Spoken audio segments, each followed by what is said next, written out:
মৃত্যুর এক সপ্তাহ পর দেশে ফিরেছে বাহরাইন প্রবাসী আব্দুর রহমান ভূঁইয়ার লাশ।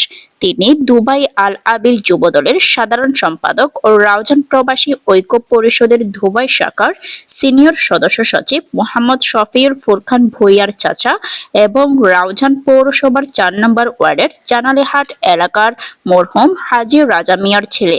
রবিবার ২২ ডিসেম্বর সকাল ৯টায় শাহ আমানত আন্তর্জাতিক বিমানবন্দরের একটি ফ্লাইটে তার মরদেহ দেশে পৌঁছায়।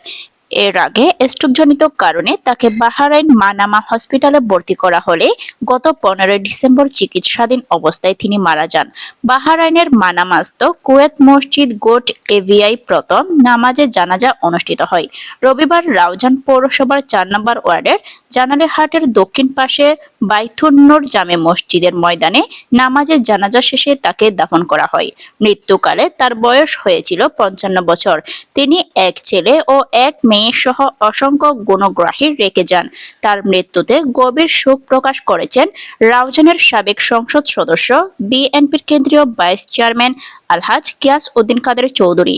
তার নামাজে জানাজায় বিএনপি ও অঙ্গ সংগঠন সমূহের নেতৃবৃন্দ উপস্থিত ছিলেন।